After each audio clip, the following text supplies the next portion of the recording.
আজ হলো ইনস্ট্যান্ট সরস্বতী পুজো। কেন বলো তো বললাম? হ্যাঁ, ইনস্ট্যান্ট আইডিয়া আসলো যে চলো পুজো করতে হবে, তাই করে ফেললাম। না, না, পুজোটা অনেক পুরনো, কিন্তু কিসের জন্য বললাম পরে জানাচ্ছি তোমাদেরকে।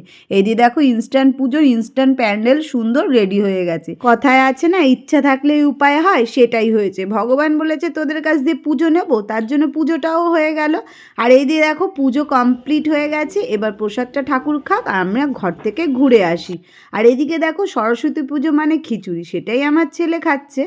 তো চলো ভিডিওটা স্টার্ট করা যাক। এখন বাজে হচ্ছে গিয়ে সন্ধে, সন্ধে না বলতে গেলে এখন বাজে রাত 9টা। এখানে আমার ভাই মানে আমার পাড়ার যে ভাইটা, সেই ভাইটাদের বাড়িতে ঠাকুর মানে বানানো হয়।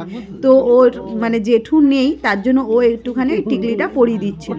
তো আমরা এখনই বললাম না যে ইনস্ট্যান্ট পুজো মানে কি, সন্ধেবেলা মানে ডিসাইড হলো যে পুজোটা হবে, কারণ ওদের এই পুজোটা অনেক পুরনো, কিন্তু হচ্ছে গিয়ে তোমাদের পুজোটা না হওয়ার কথা ছিল। আর এই দেখো এই ঠাকুরটা আমরা নেব।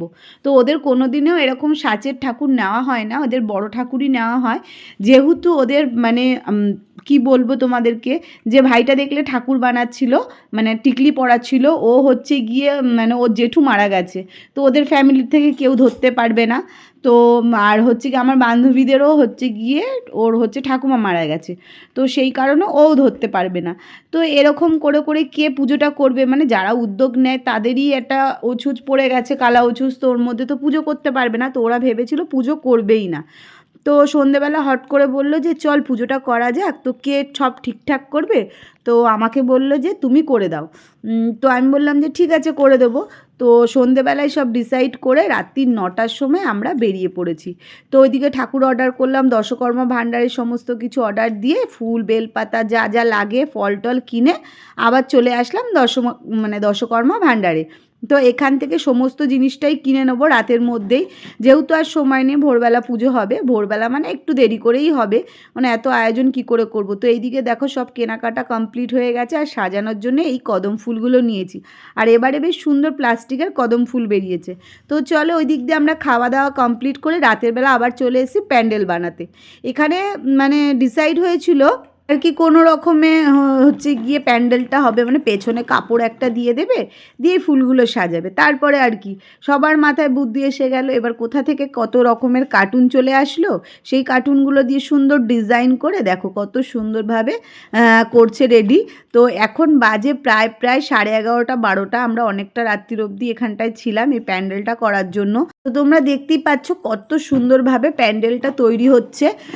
যাই হোক, এই যে ফুলগুলো নিয়ে এসেছিলাম এইগুলো দিয়ে, আর কতগুলো কার্টুন ছিল, সেই কার্টুনের ওপরে কি সুন্দর মানে কাগজগুলো হয় না, সেই কাগজ দিয়ে সুন্দরভাবে রেডি করছিলাম।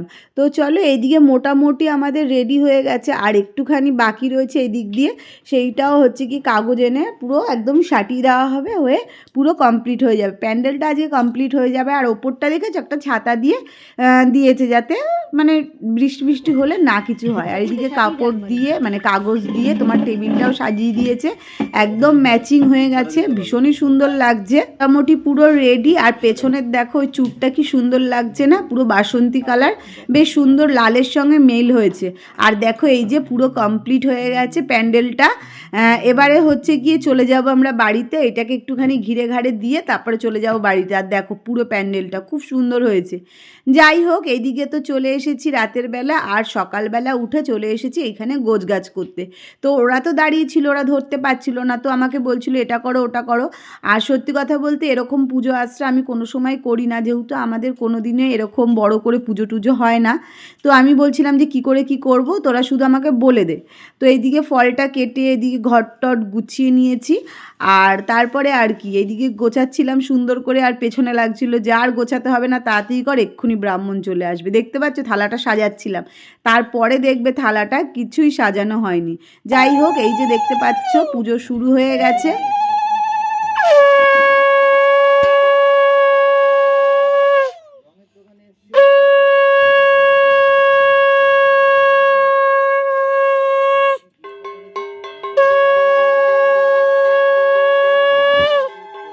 পুজোটা করার কথা ছিল ওর বাবার, তো ও এই বছর ফার্স্ট টাইম পুজো করছে। তো ওর মা এসে একটু দেখি দেখি দিচ্ছিল, তো আস্তে আস্তে ও শিখে যাবে। তো ওর বাবা গেছে অন্যদিকে, আর ও এদিকে চলে এসেছে আমাদের পুজোটা করতে।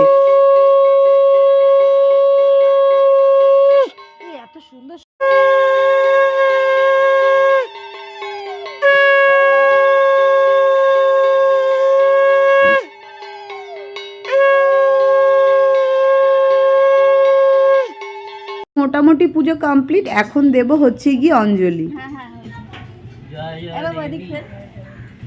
চলো সারে পুজো জগৎ শোভিত মুক্তার হারে বিনা রঞ্জিত পুস্তক হস্তে ভগবতী ভারতী দেবী নমস্তুতে নম সরস্বতী মহাভাগে বিদ্যে কমললোচনে বিশ্বরূপে বিশালাক্ষী বিদ্যাং দেহি নমস্তুতে।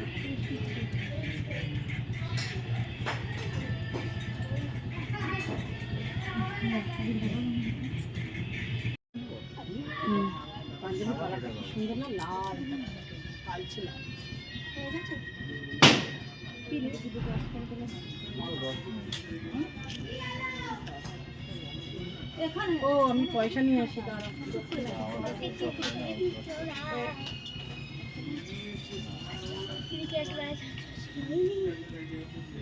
আরে দিয়ে দাও তো, 1 টাকা 2 টাকা দেখছে।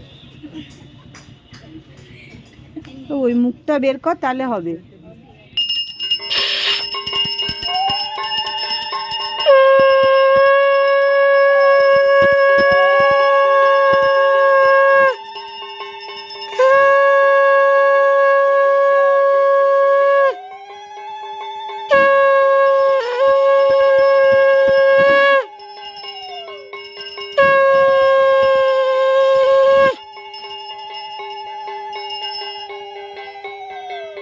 এখন পুজো কমপ্লিট হয়ে গেছে। এখন ভগবান একটু প্রসাদ নিক, তারপরে হচ্ছে গিয়ে আমরা আসব।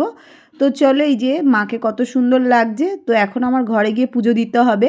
তো এই যে বাড়িতে এসে পুজো কমপ্লিট করেছি। আমিও আমাদের ঘরে যে সরস্বতী মা, তাকে একটু পুজো দিয়ে দিয়েছি, কারণ আমাকে তো একটু ঘরে পুজো দিতেই লাগবে।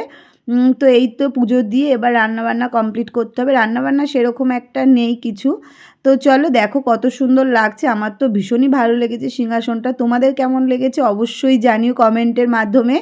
তো চলো, এইদিকে কমপ্লিট করে রান্নাবান্না যেহেতু নেই, যা আছে সেটাই খাবো, কারণ পাপান আজকে সারাদিনই মেতে থাকবে, এদিক ওদিক যাবে, তো ও তো খাবে না কিছু। তো দেখি যা আছে সেটাই খাবো, তারপরে দেখছি কি করা যায়। তো এখন হয়ে গেছে সন্ধেবেলা মা দিয়ে গেছিলো খিচুড়ি আর বেগুন ভাজা। তো বেগুন ভাজা না, বেগুনি। তো পাপান হচ্ছে গিয়ে দুপুরবেলা কোনো রকমে একটু খেয়ে ঘুমিয়ে পড়েছিল, তারপরে খিচুড়িটা দিয়েছি। আর দেখো